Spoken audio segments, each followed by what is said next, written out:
miniature soldiers, big opinions. This is the Conclave Podcast.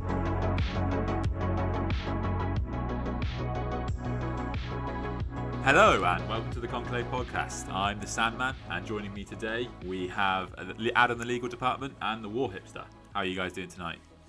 Yeah, I'm alright.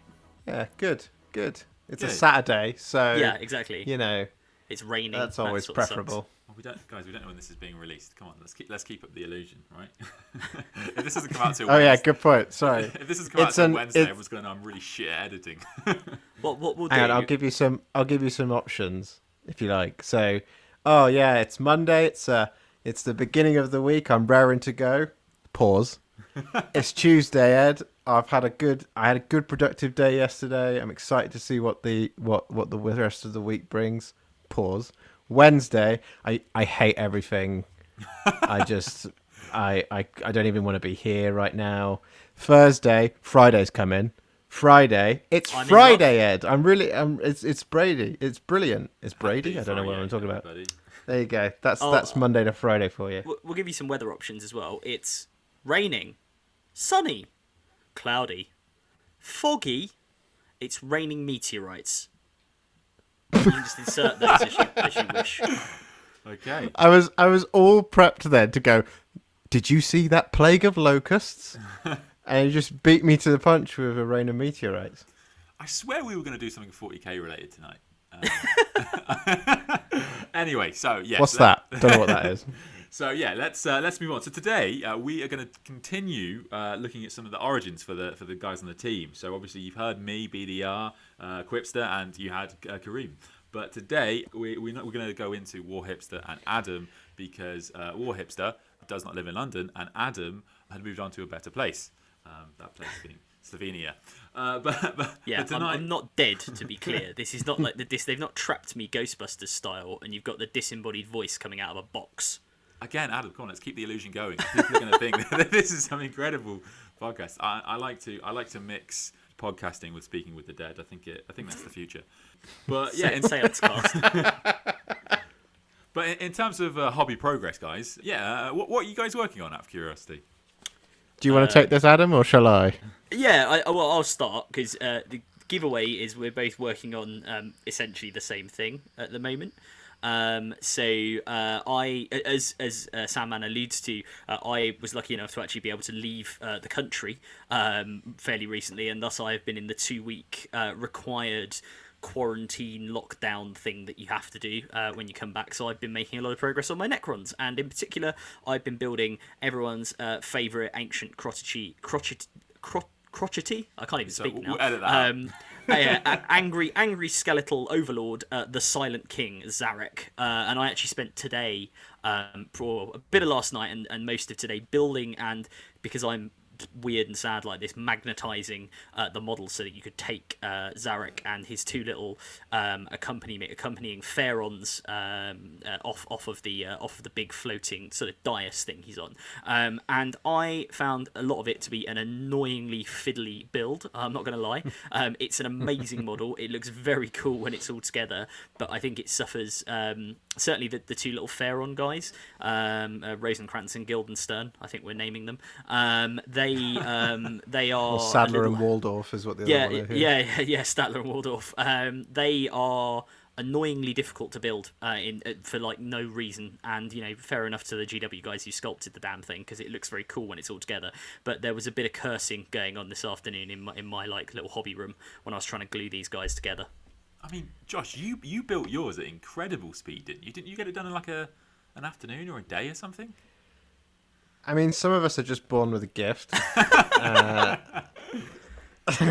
just have sausage fingers. It's a curse. Yeah, Adam actually does have to cut all the sprues out using a butter knife. He really he likes the challenge. In that case, you are much better at this hobby than I am, Adam. Yeah, no, I did mine in basically an afternoon and an evening. The problem I ran into, as I'm sure what you've just said, is the two Triarch Pharaons. They are the absolute devil, and they are the worst things in the world to build. And I'm not even sure I've built mine right, but well, it's just like the arms don't actually slot into anything. They almost just kind of float there, and then the kind of little I guess you'd call them pistons that you see in the neck. So in the neck of a necron, you've got say that several times. You've got the kind of the spinal column, which is the thick kind of usually black coloured thing on a necron, and then there's usually two little pistons that kind of go in from like the collarbone up to the chin.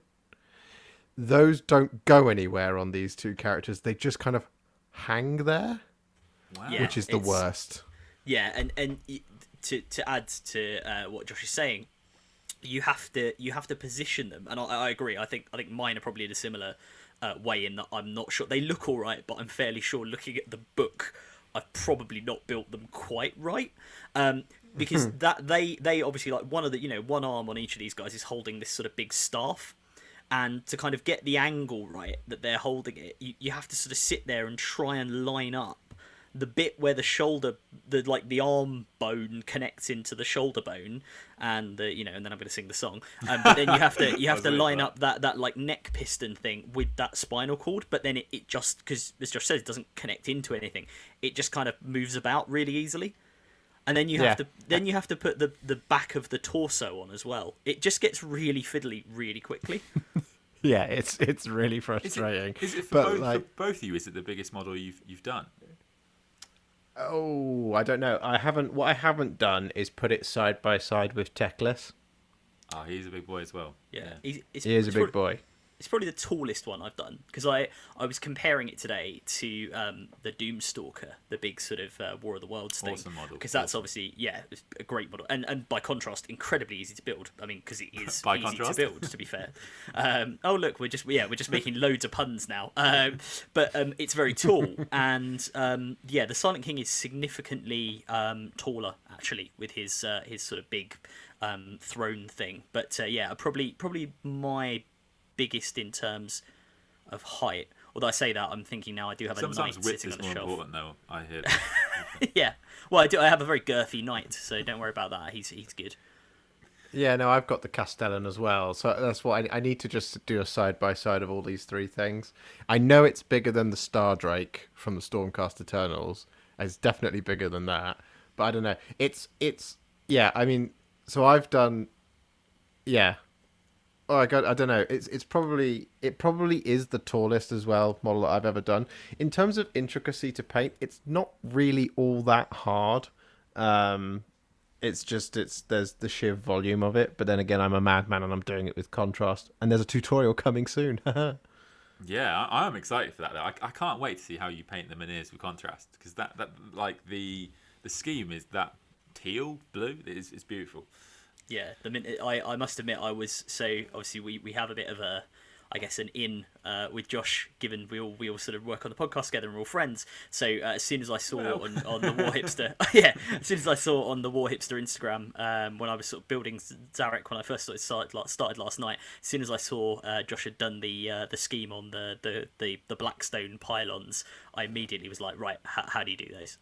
So what everyone else, wait for the tutorial. It's going to be amazing, but it's really cool. No, did you watch that footage back? Because I honestly have no idea what I said. Because whenever I record, so when I record, what I do is I tell you what paint I'm going to use, I tell you where I'm going to use it, and I tell you how I'm going to use it. Then I start demonstrating it, and then maybe I talk shit for maybe a couple of seconds, and then I generally leave a little bit of a run off at the end for me to then cut it, so you don't have to watch me do the whole thing. And I was worried that when I sent it to Adam, that it would just be full of me cussing and swearing at the model, because that can happen when it's an annoying model. Like there was a bit on Teclis that I was doing him where I nearly what happened is I went to the paint pot to get some wildwood, and one thing I haven't talked about yet on my videos is learning how your model works. And what I mean by that is that, like, when you're holding the model and you're looking at it, how are you going to move your paintbrush hand around it? So, like, when you've got a Space Marine, it's easy because generally there's nothing sticking out too much that you're going to maybe accidentally catch your brush on it as you go past to get your kind of hand into the ready position to do the layer that you actually want to do. I hadn't done that yet with the Selenar, and so I went to the paint pot, grabbed a load of wildwood, and then proceeded to catapult wildwood across the entire of the model by catching the brush on the wing, because I hadn't figured out yet. I hadn't learned what the kind of circumference I had to work my hand around to get to where I wanted to get to. And yeah, so when I was then editing the tutorial, I came across that clip and I was like, and then what we do is we take a little bit more wildwood and oh, for fuck's sake. I've gone and ruined it. I've ruined it now. That's what I've done. I've ruined it. Of course I have. Don't be stupid, Josh. You stupid idiot. Yeah, and I was having a good old chuckle to myself. Can you just release one on YouTube? Just yeah, I don't know, the for fuck's sake Josh version. I was gonna do a Christmas bloopers reel. Yeah, definitely. It's got to have some festive theme music, and you need a sort of like a host. I mean, I'm happy to. Hi, I'm Adam. You may remember me from the Conclave podcast, and like I'll go through the blooper reel, and other blooper reels such as Ed builds Gene Stealer cults, or Quipster tries to paint Alarus Terminators, and we can just go from there. Yeah, no, that sounds good. One of my favorite ones. I can't remember which model it's on, but I know it's what I say is. Now, what you want to do is you want to be really careful here, and then I am absolutely not careful and completely mess it up. I just completely missed the mark with my highlight, and I was like, I should probably retire. Well, it's literally what. I can confirm to the listeners. I've watched the raw, unedited, the footage. And you actually don't. Mostly it's just the pauses for filming purposes, which are just quite funny. As we know from recording this, right? You do your little pause before you start saying something, so it's mostly that. But there isn't really any swearing. And at the end of the day, the bits of the Silent King that you sent me being painted look a hell of a lot better than most of what I could do. So I'm gonna try and follow it, and we'll see how that goes. We'll do a comparison. Oh no, please don't. Okay, we won't do a comparison. Yeah. Okay. Well, let's. Obviously, guys, there's not a massive amount of point in asking you what games you've played recently, because obviously new lockdown restrictions have hit. But billiards. Yes. Call of Duty Mobile. Yeah. Tic Tac Toe. Yeah. Games Workshop's new version of Tic Tac Toe is incredible. That must be said. It's amazing. Bolter. Go on. Sorry. But jumping into Hobby Origins then. So let's Adam, let's start with you then, mate. So how did you get started in 40k? Sure. So I think like a lot of people, when I was probably about 9 or 10 or 11, 9 or 10, I walked past a Games Workshop, probably the one at Blue Water Shopping Centre in Kent, I would imagine is the one that I'm thinking of here, and saw a load of cool looking painted nonsense in the windows and was like, I want that. I actually I think the first thing I bought from GW was actually, thinking about it, was actually probably Lord of the Rings miniatures game. Because I read, it was around the time, I guess, when the films were coming out. I actually think we all share that, actually. Yeah, all three of us share that I story. think there was a magazine, right? Am I the Battle for Middle Earth magazine. There we go. Battles for Middle Earth. Yeah. So I think I ended up with that as well, and I don't Conquest know whether... who? Yeah, exactly. Yeah, Conquest. Yeah, these kids today with their Conquest In magazine. comparison, Conquest is garbage. Conquest is great. Don't get me wrong. I thought it was brilliant, but when I think back to what that Battles for Middle Earth thing was like, it was ludicrous. I remember one of the issues that comes through, and it just had, what was it? It was like it had like a whole box of Minas Tirith warriors in it. Yeah. So it had 2 sprues. So that was what, 24 guys, something like that, because it used to be done in 4s for some reason. Yeah. And I was like, right. and the magazine used to be like $3.99. Yeah, we are. I mean, inflation, right? But we are getting into that sort of thing of being like, I things were better in our day. I remember when it went up from $2.99 to $3.99, and 8-year-old me was fucking livid. That's an extra pound in my pocket money, GW. What the fuck? Yeah. I so remember once it had a magnifying glass with it, didn't it? yes. That was one of the things. Yeah, it had one of the free gifts. And I don't know where that is now, but part of me always thinks that'd be so useful to have right now. You know what I always wondered? I don't know if you guys remember in the first couple of issues before you had the models, they had little cardboard cutouts that you could use, and you could use them as models. I don't know. Do you remember that? Literally the first few before you obviously had enough to play with. Yeah, yeah. And I always wondered because technically a GW model is a GW model. Yeah. So yeah. I'll rock up to a tournament which is with loads of cardboard cutouts. See if that flies. Love to see it. I was But yeah, honestly surprised that magazine did not have an issue that contained 2 Moomakill. for a reasonable honestly. price of $3.99, just 2 huge Moomakill.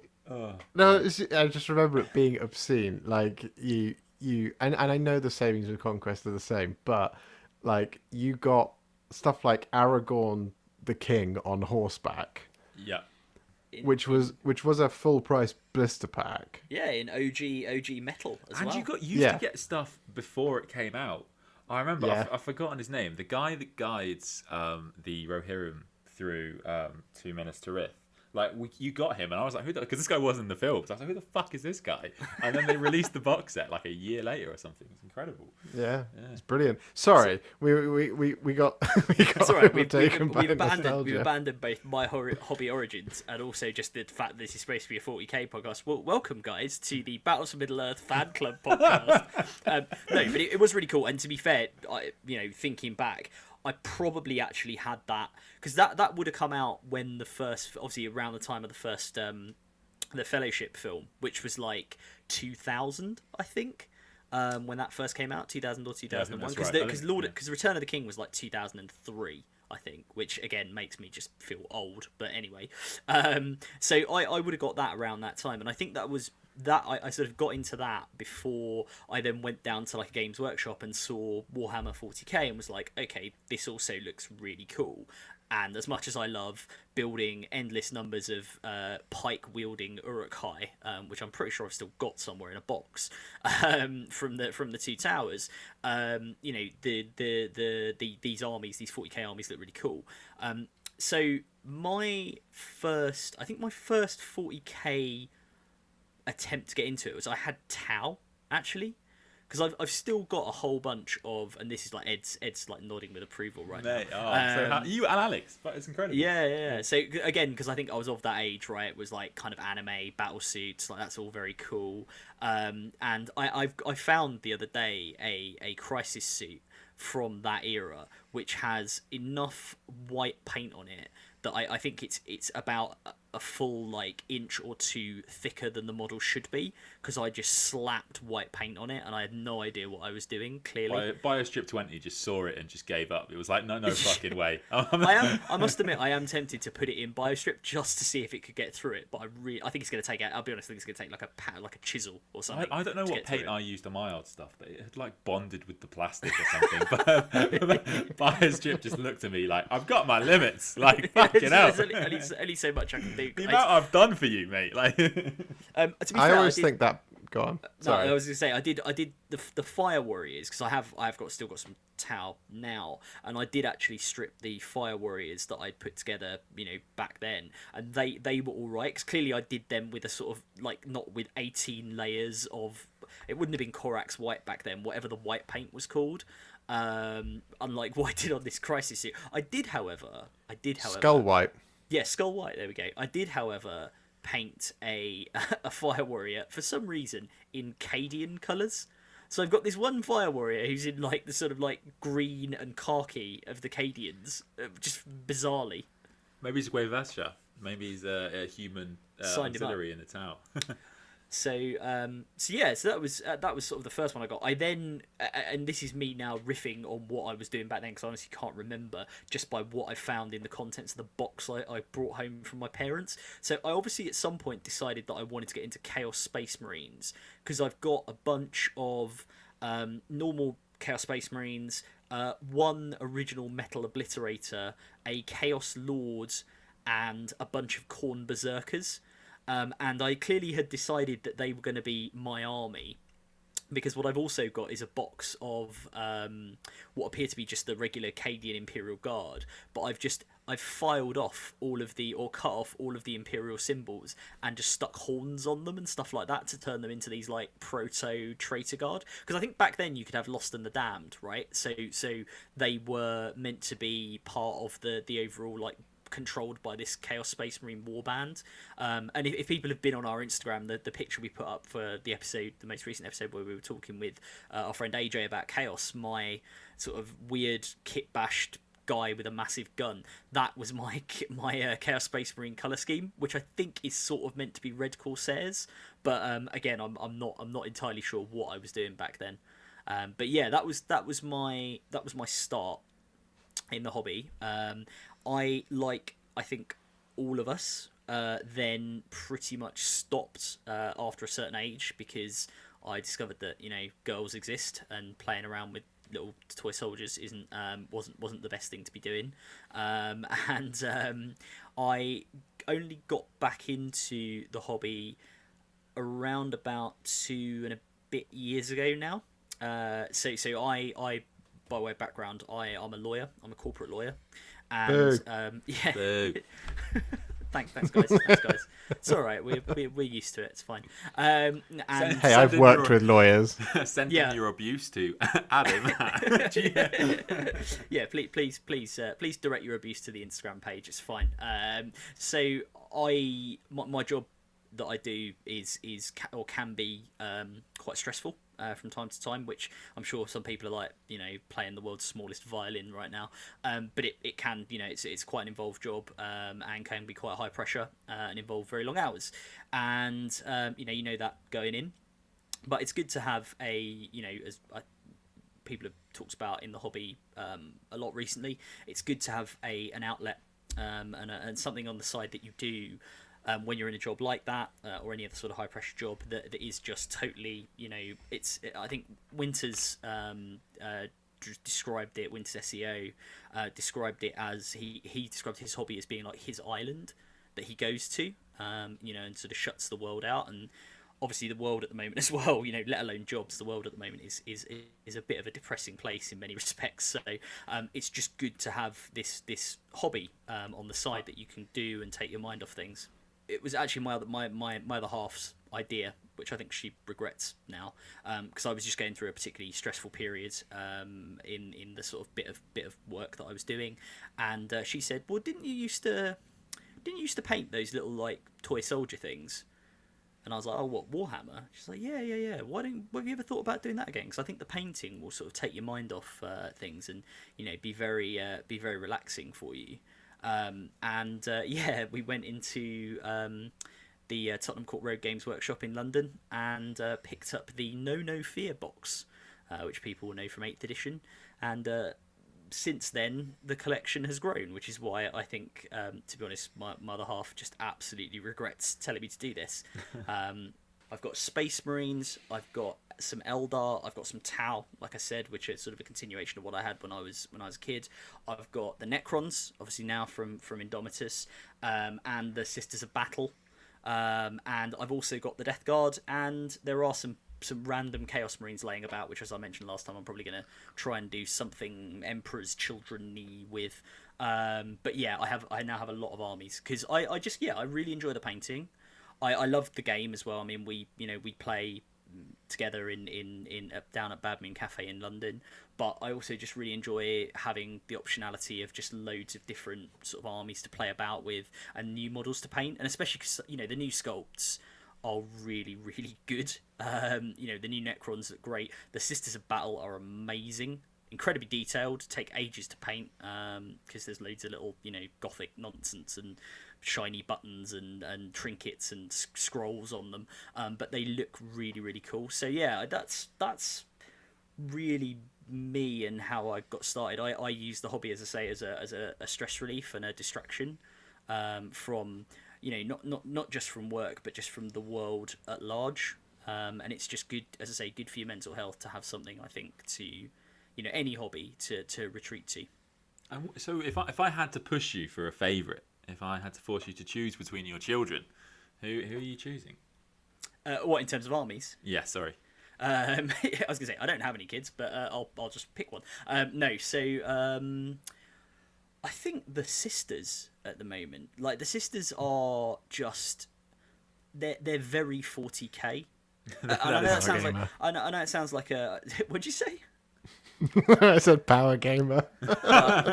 He says painting my eradicators for me. No, Exactly power gamer.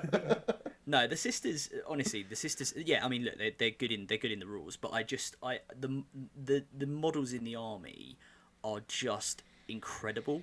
I mean, they have a tank, for God's sake, that's got an organ on the back of it and fires missiles. I mean, if there's anything more sort of grim, dark, gothic nonsense than that, I've yet to see it. And I know they're bringing it back into like the Space Marines now, because obviously people complained about the Primaris Marines and said, they're a bit plain in some ways, like they don't reflect some of the more sort of gothic-y elements of 40k. But the sisters have they've just turned the dial up to 11 on them. I mean, they've got the flying cherubs, they've got the mortifiers and the penitent engines, which, if listeners don't know, they're basically these kind of sort of walking. When a sister or when a member of the ecclesiarchy, the imperial church, commits a sin, they get strapped into this kind of walking dreadnought type construction. But it's just it's got no armor on it. It's covered in like buzzsaws and flamers, and it's just meant to go and run at the enemy and just go mental. And they're just so the models are just so much fun to build and paint and mess around with. My favourite of that from the sisters, and it's a really subtle detail, but it's on one of the Repentia heads, and she's got two fleur-de-lis pins through her eye, basically going through her her eyebrow and out her cheekbone. Yes. So her eyes are covered by these two metal pins, and it's insane. And I remember I was building the model and I went, that head looks cool, and I just put it on. And then it was when I sprayed it and I went, hang on, those are metal pins through her eyes, and I didn't realise that as I was doing it. Yeah, there's another one of them who's got she's got a metal pin. I guess it's meant to be through one of the lips, and they really represent that grim dark aesthetic that 40k. I don't know. I just think is very cool in 40k. They just look insane. It does make me wonder, and you touched on an interesting point, because obviously we know that GW have done really well to kind of expand the reach of 40k, and they're probably looking at that even more so now. And there are rumours of the Eisenhorn, and obviously we've had Marnius Eisenhorn on Netflix or something. We've had the Marnius Cowgar comic book, and I wonder to what degree they will introduce the grim darkness in these kind of things, because obviously they want to have as large a reach as possible, right? They're as much as some people probably don't want to hear it, they're not doing this for the 40k fans. They're doing it to make money. So I wonder if they'll do the pins through the eyes. Well, it's interesting, isn't it? I think because the media has shown us that there is a massive appetite for R-rated stuff. So, for a long time, every studio executive for a long time thought that an R-rated superhero movie just would not work, because they go for mass appeal and this, that, and the other. And then Deadpool proved all of that wrong. So when we ended up with Logan. So I think it entirely depends on what the point of it is. If this Eisenhorn thing happens, I hope that it's super grim dark, and then I also hope that the Story Forge stuff that they're doing, the animations, has just a broad range of stuff, kind of like the Love, incredible. Death and Robots that they did. Yeah. But it's actually not that they did, that someone else did. But yeah, I'm also kind of not fussed too much, if that makes any sense. Like, I don't have a vested interest in it being successful, because there's already enough material out there for me to satisfy the grimdark thing. And honestly, I don't think it's controversial opinion here, but I don't think it's the main important part of the whole hobby for me. Yeah, I think for me it's not that it's not important for things like the Sisters, but it's because it's a galaxy, right? It's a whole galaxy. So like, I love the fact that the Tau aren't grimdark in a traditional sense. Like, I think it's really cool, and just to again, it's a whole fucking galaxy. Like, everywhere shouldn't just be Gothic churches. I think yeah 100%. I think the reason I like the Sisters aesthetic is just because they allow that, right? Like, again, I agree. I don't think every army has to look like that, and I don't think they should. Oh, don't get me wrong, I love it. Like, with my Dark Angels, I love it. Oh yeah, Dark Angels especially. But what I also enjoy is they redid the range, and they have made it more. It still balances, again, not to contradict myself here, but it balances like the kind of the realism in air quotes with the crazy Gothic futuristic nonsense, right? In that. And this is a controversial opinion time or controversial subject time. One of the things that really annoys me is people who complain about the Sisters of Battle, and there were a lot of people who were in the hobby who complained about them, and they were like, and one of the things that you will often hear, and obviously people say don't read the comments, but if you go onto a lot of some of the 40k discussion forums and websites, one of the things you hear these people who go, oh, they're ugly. They're ugly. Why are the Sisters ugly? They shouldn't be ugly. And it's such a stupid... That's a terrible impersonation of Quipster. Fucking hell. I thought it was spot on. Guys, no. Alex, no, are you here? No, but you get this Love idiotic, idiotic commentary on it, and the same. We're talking about the Repentia. The old Repentia models, if people haven't seen them, they're basically these like semi-nude, models, sculpts. Which obviously in this day and age, again talking about broadening the appeal of the hobby, are probably just not right for this for the they maybe they worked at the time, but they just don't look right anymore. They just look a bit weird. And there are these people complaining about all these changes, and on the ugly point, it was this thing of, guys, these are meant to be like battle scarred warrior women in a future where they're religious fanatics. They're not here to do hair and makeup and walk down a catwalk for like your weird obsession with what your models look like. Do you know what I mean? Maybe that's a controversial way of describing it, but I just thought that was one thing where I was like, okay, they've got this change in the look right, and actually the very fact that people are coming along to say these stupid things about them is probably good, because it kind of flushes it out, of the hobby, and means that we can actually address it and identify it and say to these people, guys, come on, are you being serious? Like, this thing isn't like a I by way of background, sorry, just to say I spent some time in Tokyo with my job, and obviously you see all the anime. Sorry, the job, not Tokyo. I was going to say Tokyo's great. What are you going to say? But you go to like any of the shops there, and you see these like very expensive statuettes of women with incredibly bizarre proportions, shall we say, that people go out and buy. And if you want that sort of thing, you do that, but like, you don't have to bring that in to every aspect of every hobby. And actually, maybe what they've done now with the Sisters, it just makes them a little bit more up to date and a little bit more modern, while still retaining all of the sort of grimdark coolness that they had originally. But anyway, yeah, there's my bizarre rant on the attitudes towards the Sisters of Battle.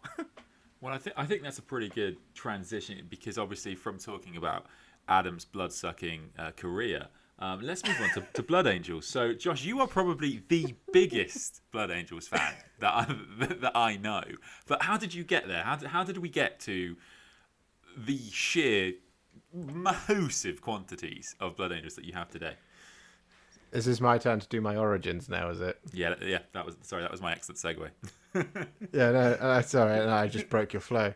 It's because it was quite hard for me with my origin story. You see, one night I was with my parents attending the opera, and I got scared, so we went outside, and this opera house was right next to a GW. And I was looking in the window, and I saw all this stuff, and I was like, this is really cool. And then my parents got shot. So I grew up an orphan. Now, hang on a minute. I'm just reading Batman. That's what I'm doing. Sorry. Yeah, no, my origin story, it's a long one. So when I was 6 years old, so this is 24 years ago. Um, I my older brother had a couple of friends who were doing this stuff, and I was fascinated by it, but didn't know anything about it. And my older brother was kind of sort of into it, sort of not really. Wasn't really his thing, but he enjoyed it just for the sake of it. And then one day, my parents bought me White Dwarf, and it was the White Dwarf that had the free Necron in. Oh, interesting. This is very, very long time ago. So it's when Necrons were just coming out. So there was like 4 warriors, some scarabs, and a lord. That was all that existed for the range. And so my very first army, technically, was 1 Necron warrior. I got a few more of these. If you go and look them up, go and look at the original Metal Necrons. They are. I love them. I adore them because they're so stupid. Are these the guys in the squat? Right, they're all in they're like the Chaos Android pose. They've got like a little squat and they're holding the gun really weirdly at an odd angle. Yeah. They all look like they've crapped their armor. Yeah. Like most models do from that time. Like the ancient tactical marines, go look at them. They just look like they're all, squatting they're just taking a poop. squatting. They're just working on their they're just working on their squat. They're just working on the technique. It's fine. Or a friend of mine once described an entire army of them as people taking a dump on parade, because they're all holding their bolter across their chest, and they're all meh, strapped right down, kind of doing a shit in their trousers. Do you still have those? Sorry, out of curiosity. I think I do somewhere. I don't know where though. Are you tempted to repaint them as you've painted the rest of the Necrons? I think that would be cool. Yeah, if I could ever find them. Like I said, I have no idea where they are. They are in a box somewhere. So I mean, one day I'll find them and I'll be like, yeah, I do think I still have them. But as I say, that was the first port of call. So after that, I wanted to do my own thing. I wanted to do more. So I got some orcs. Nice. So I had an orc army. And it was, again, not a massive spanning collection. So I had like 10 boys and a war boss. And then I had a couple of war trucks and a couple of war buggies. And then Gazkul, the original metal one. Yeah, it wasn't. It was a small army. It was very small, and it kind of just went like that until I think it was that my older brother was kind of done with it, and he had I can't remember which edition it is, but it's the box that had Black Templars and Dark Eldar in it. I have no idea. I think that's third. Yeah, it was third or fourth. I think third. You're right. Something like that, but he had that, and he had all of the Space Marines, and his friend had all the Dark Eldar. So I took the Space Marines and started painting them, and it was during that I discovered who the Blood Angels were, and so I was like many people out there, I was like, oh, I really like these guys. I read all about them, and I was like, but I don't have any red paint. So I'm going to do my own scheme of Blood Angels, and they were, they were black with white knee pads. They had like a mauve, sort of like a burgundy type thing.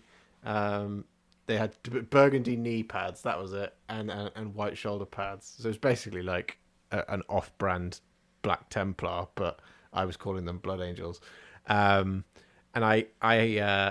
I adored them, but that was how it started with Angels. So I must have been 8 or 9, and then I think as we were talking about earlier, it was the Battle for Middle Earth stuff that then Lord of the Rings took over my life. It consumed my early years, but once the Return of King came out, I was like, there's going to be no more new models after this, so I don't know what to do. And that was when a friend of mine went, oh, I've got this great new book. It's called Codex Demon Hunters, and there's these things called Grey Knight Space Marines. And I was like, oh. So I read through that book, and I was like, this is awesome. So I still have, and in my Grey Knights army, which I don't think anyone here has seen. I still have not even 5. Yeah, no, I know where they are though. The Grey Knights But, wipe your mind Titan. They're every on time. Titan. That's what they are. Yeah, but I've still got my original metal Grey Knight Terminators, my original Grey Knight Strike Squad, and my original metal Brother Captain Stern. All this kind of stuff. Is that still the same sculpt, I'm going to guess? It is still exactly the same sculpt, yes.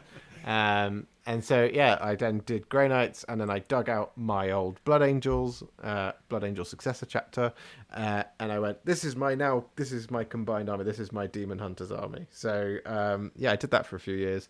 And I kind of stopped because I didn't have any money when I kind of got to that age where your parents don't really buy you anything anymore. Do you know what I mean? Like when you're about like 15, 16, they're like, it's time you got a job. And then you get a job and you're like, I don't want to spend money on toy soldiers. I want to spend money on alcohol and drinking illegally. Sorry, the legal department. Yeah, so That's right, I don't represent you. You're fine. Sorry, if there's one thing we've learned today, Josh, it's Adam's morals just out the fucking window. I think Adam may need to represent me at some point in the future. Once I get sued for, contrast paints or something, I don't know. Anyway, yeah, so I kind of stopped, but only kind of on pause during sixth form. So 17 and 18. And then when I went to uni, I was like, I've got a student loan. I know what this is going on. So I started an Eldar army. And I kind of just bought one of every aspect. That was kind of it.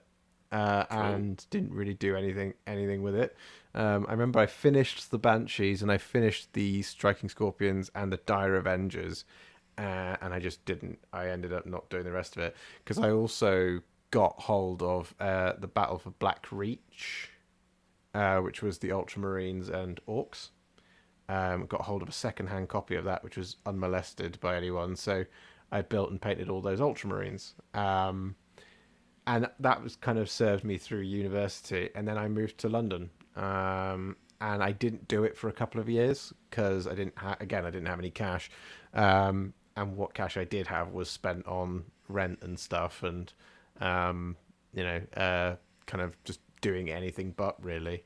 And then I was asked this again recently. I think it was 2016, maybe 2015, but I think it was 2016 that I was sad. So I went to Epsom, which is where everyone goes when they're sad to cheer themselves up. But I went there to go to Guitar. And I was looking at buying a Mark Holcomb PRS signature guitar, and I played it for about an hour, and I was like, yeah, I'll have a think, because I didn't want to commit to spending, I think it was £900 on it, and then I came out and I was like, well, I've come all this way to buy something and I haven't bought anything, and I looked around and there it was, Games Workshop Epsom.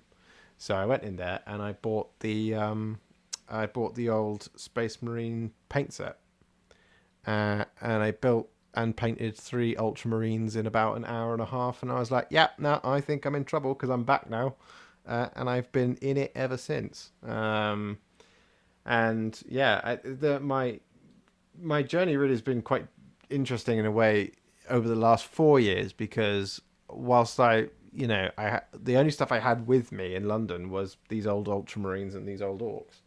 And so I was like, well, I'll just add to these Ultramarines. So I ended up basically putting together nearly a company of Ultramarines. But it was more like the minimum requirements to do the Gladius Strike Force for those 7th edition fans out there. So the 2 demi companies and then a 10th company detachment, because I was like, this is cool because I love scouts. And so I did all of that really quickly, and then I was like, I need to do a new army, because Tottenham Court Road was running one of those buy a start collecting, build an army, and then we'll have a little mini tournament in January type thing. It was Christmas kind of hobby extravaganza. So what I did is I bought Tau. So I bought it was called the Retaliation Cadre box,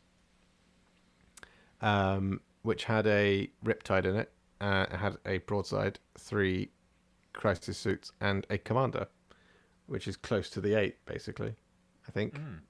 Yeah. So I built the Retaliation Cadre. I then built something which was called a stealth stealth cadre or something like that. I can't remember it now. Yeah. Optimized stealth cadre, which was mean.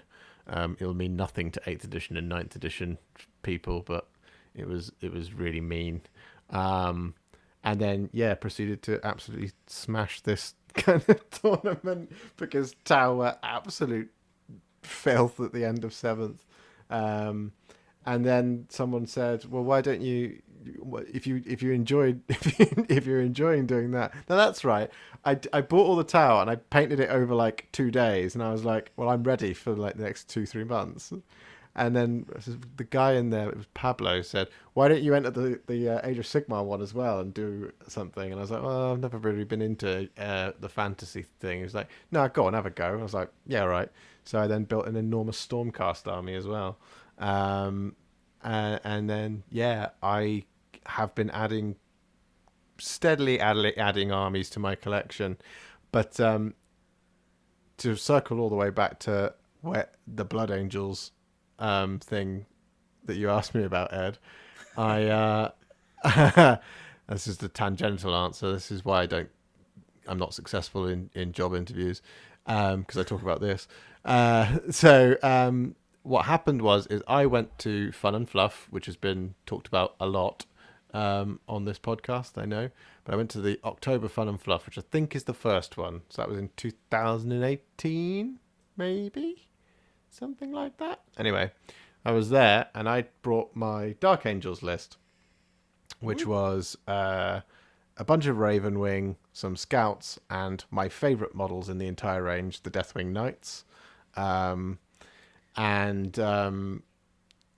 I took them and I had a lot of fun, but my problem is that the only times that I was having loads of fun was because I was using the Black Knights to move fast and get into combat, and then bringing in the Deathwing Knights as like the sledgehammer. And I was like, I realized in that point, like, I had been so indoctrinated that shooting armies were, the best way to go because, competitive mindset, you need to have lots of guns, particularly in 7th. It was very much a shooting edition.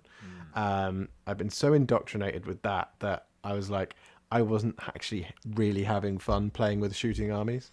And it took that tournament with the Dark Angels to realize that I needed to do a pure combat army. And I kid you not, I was playing Mr. Benjamin Bonnar with his Tau and my Dark Angels, and he was kicking the shit out of me, and I was like, whilst I was having all my Dark Angels getting their shit pushed in, my eyes wandered over to the left, and I was looking at the wall of products at Darksphere, and I was like, what do I get to actually, stop this kind of thing from happening? And literally just there in the middle, like, it was almost like angelic light was beaming out from behind them, was this box of Death Company. And it all just kind of, like in film, like in amnesia films, when it all just snaps back, like the entire of the memory, the curtain is lifted. You just see this kind of montage of clips going through that person's head of like, yes, I remember her name. She was called Joy. I loved her very much. Well, that was happening for me, but with Blood Angels and Death Company. Sanguinius. Yeah, and Sanguinius. Sanguinius appeared to me in a vision and was like, I will get a model in a couple of years' time. look at my nice long blonde hair. I like to think after seeing Dante, you were his next. You were the next person he had to go see. I was next, yeah. So, I went and bought that literally after I'd finished playing Bone. I went and bought that box of Death Company, and I have not looked back since.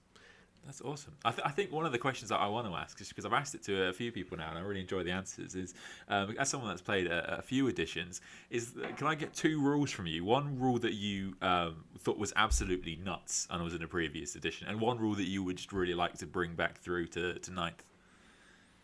That is an excellent question. As in, like, a rule from a bygone age to bring in. Yeah. Well, the problem is I've been, as you may have just heard, I've been doing Warhammer mostly for about 24 years, and the game actually hasn't been as fun as it could possibly be until since 8th edition. So there is not really anything from the old editions that I would love to bring back. The only thing which I think here we go. which I think would be great to bring back would be Guest Rangers, because it's hilarious.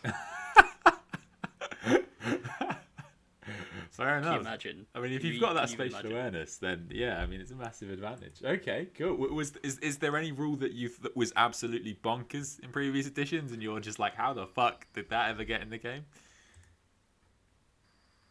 Sorry, I missed that. I think I cut out for a second. Sorry, is there any rule that was like absolutely bonkers, and you were like, how did that get into the game? Into 8th and 9th? Or any edition that you thought was. Oh, I see. Yeah. I tell you what. One of the ones that I remember fondly a long time ago was there used to be a thing of, in combat you would if you won your combat, your opponent then had to take a leadership test. If they failed the leadership test, that meant they then had to fall back, or they would retreat. When they did that, if your army had if your unit had the ability to, and I might be just butchering the rules, so any kind of super diehards will correct me immediately, I'm sure. But your unit then had the opportunity to do something called a sweeping advance. If you caught them whilst doing a sweeping advance, the unit was destroyed. Right? The enemy unit was destroyed. Yeah, I think I have heard this. Yeah. Yeah. You then could do a consolidation move, as per usual, and if you consolidated into another unit, you could then immediately fight again. And do the exact same thing again, and you could just keep going until the thing was over. Which is why for a while there was like a berserker's army was like just unbeatable if it got into combat, and it could get into combat first turn. That is insane to me, but I think the thing that I think is the most insane is it for me was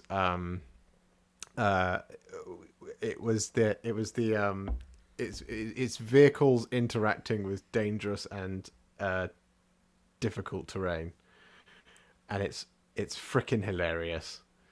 So, like, to paint a picture for you, if you say you had a rhino and you wanted to drive over some barrels, okay, you had to take a difficult terrain test.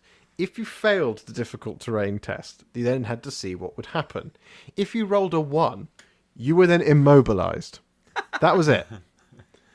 That was it. It was done. And so, like, there are times where you'll see in like games or things, or people talking about it like in nostalgic reasons, where stuff like a Land Raider gets immobilized on some barbed wire.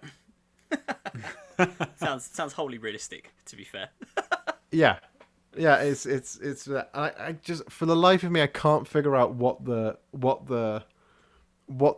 thought processes was there. Like, I know it's incredibly difficult to balance something like that, because yes, you do need to have something like difficult and dangerous terrain, and there should have been some interactions with, like, for example, if you've got a jump pack and you launch yourself up into the air and your enemy is in the middle of a punji stick pit, you shouldn't just drop in and be absolutely fine. There is a risk to you doing that, right? So yeah, like, I get that, but just some of it's bizarre.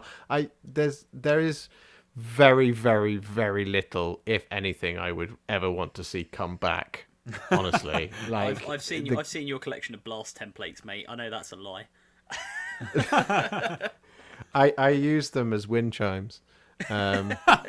Just like a dream catcher over your bed. Yeah. Just the large blast template. I do still have all of my blast templates. I've got like 4 or 5 sets. Because they are still relevant for Necromunda, and I think. I know. I can't remember. I haven't played Necromunda in a long time. On the like crazy rules thing, and you'll know more about this than I do, Josh, but my understanding, and this is just from like reading stuff about it, is that when Age of Sigmar first came out, there were like a bunch of, and I don't know whether they were like joke rules or whether they were actually in the rule book, but they were things like, you know, if you were playing with a certain army and or a certain character and you had a bigger beard than your opponent, it like let you do things. Or if you were, I think it was like if you were elves and you were more dignified, then you could get like +1 to hit, which is just nuts. Yeah.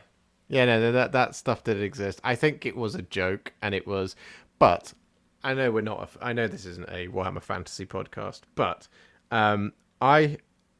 if you'd asked me earlier if there was rules that I'd like to see come back from Warhammer Fantasy into Age of Sigmar, I would reach through the computer and throttle you, because the rule set for that was even worse.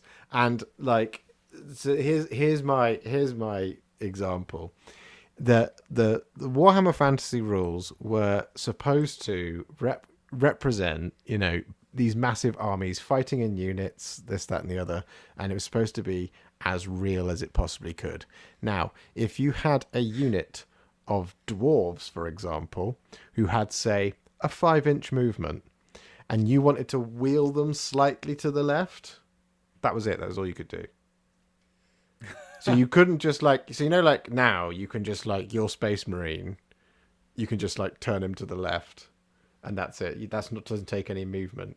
In order to do that in the regiments thing on the square bases, you had to wheel the unit.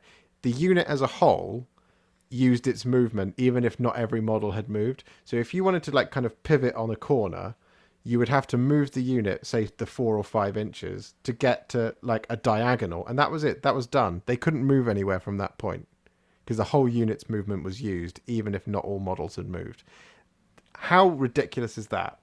Yeah, that is crazy. It's a bit painful. Yeah, I guess there's just and I know there's people... Go on, sorry. No, I was just going to say, I guess there's just kind of different philosophies behind the rules writers, I would guess, probably different stages of Games Workshop, because I guess, like you say, that's a philosophy of let's go for some hyper-realism, and then now, and I very much agree with you, and I think the rules are much better. It's like, why don't we just make a fun game? Yeah. There's a balance, right, between complexity.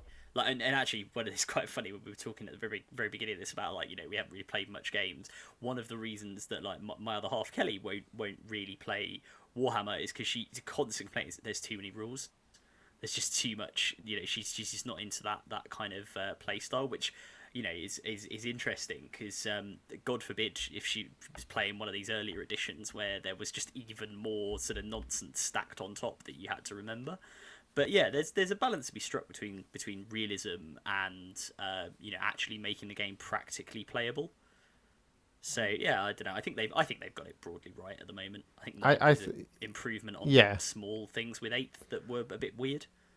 Yeah, I totally agree. I mean, for me, like, because I got deep into Age of Sigmar, I was ready for 8th and 9th because the rule set's basically the same. So and it got me really excited for 40k. Like I have an enormous Stormcast army, folks. Honestly, it is so big. To to put it in terms of 40k understanding, I have probably close to two companies of Space Marines worth of Stormcast. That's how deep the rabbit hole went. And I adored that game. And if it hadn't been for that game, I probably would have stopped playing altogether because I just was not enjoying playing 7th edition games. And then when the 8th edition stuff came, traditional gold and blue, is that your scheme? No, so mine are the Anvils of the Heldenhammer, which is a black scheme. And then cool.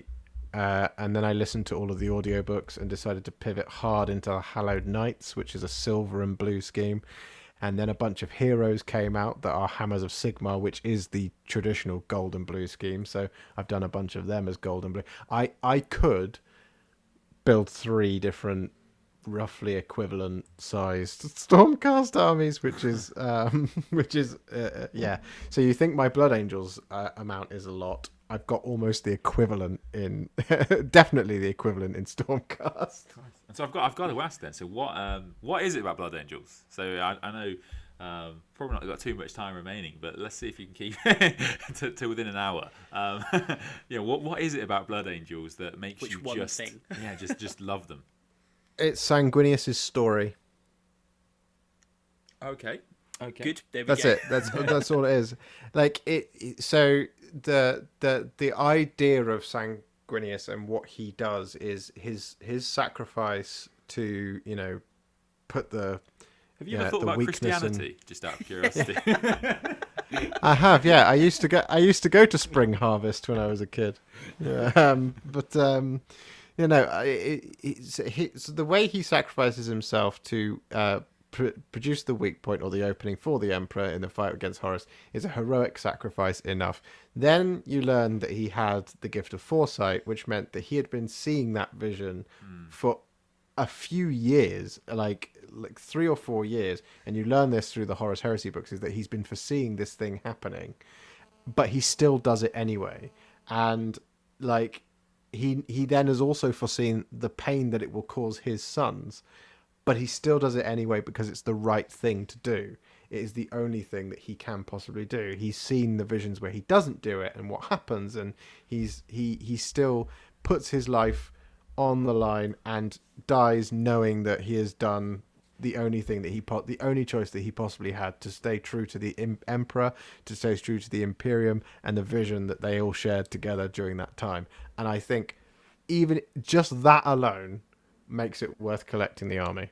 So how annoyed are you going to be when we get to the final books of the Horus Heresy and they change it and they reveal that actually something else happened?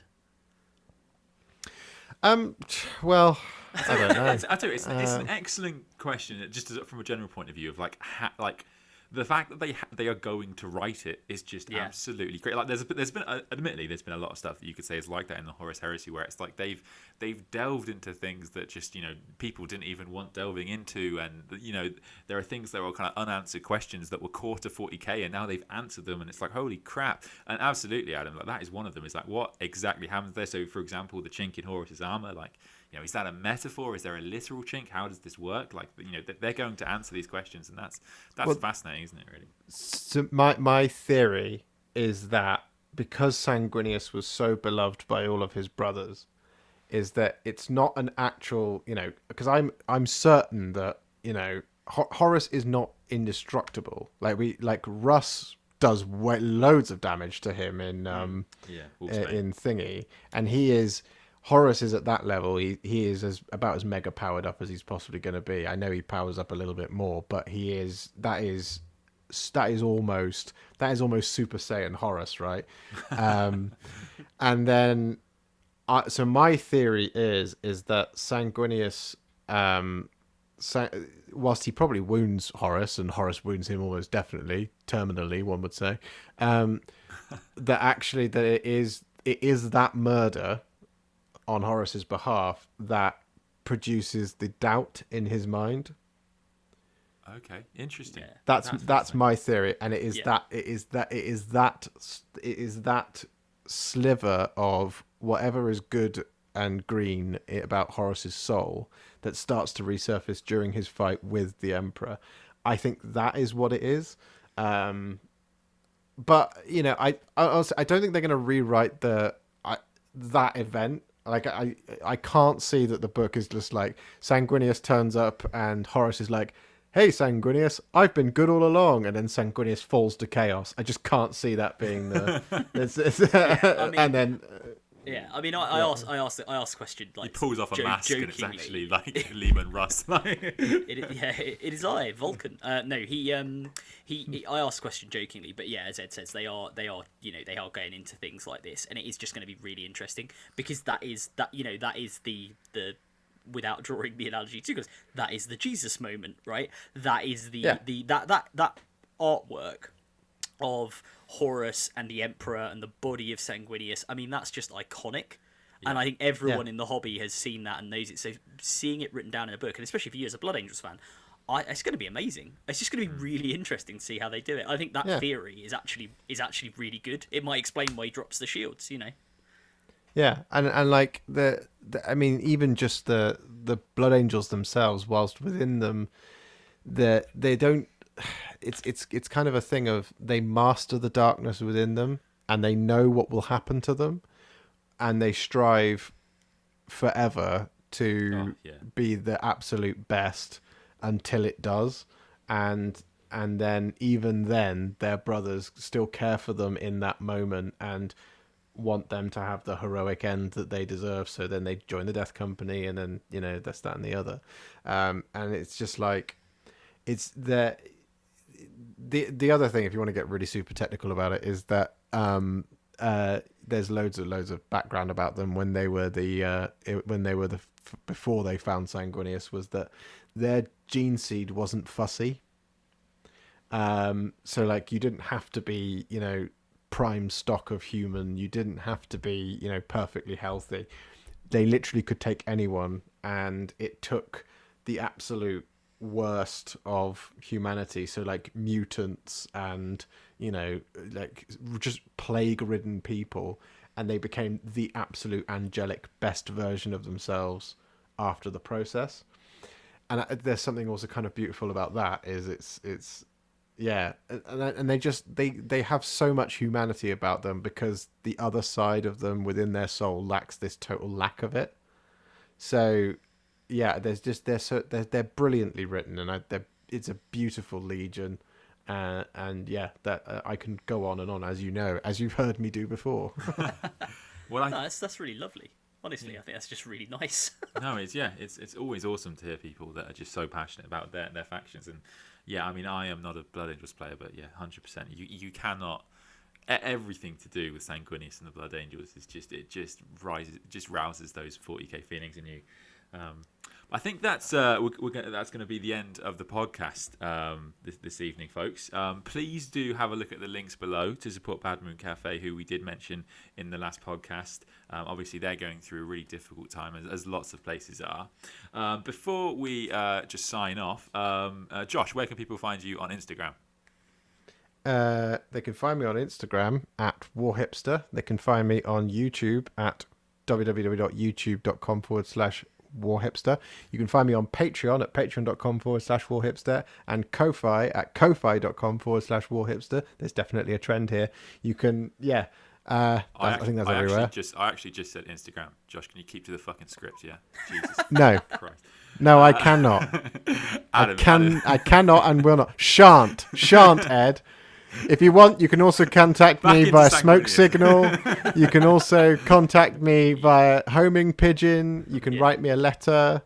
If you whisper Warhipster unto the wind when it's blowing in the right direction, Josh will just appear and start talking about Blood Angels. It's fine. Okay. and Adam, and chastising you for not buying contrast paints. And Adam, where can people find you then, mate? So I'm on Instagram at ADR Wargaming. Nowhere else? No. I don't even have a letterbox. If you'd like to have a commission, if you'd like to talk about a commission, you can email me. We'll include probably some of these links below. But you can also find me at the Sandman Hobby on Instagram. Thank you very much for listening, and have a good day.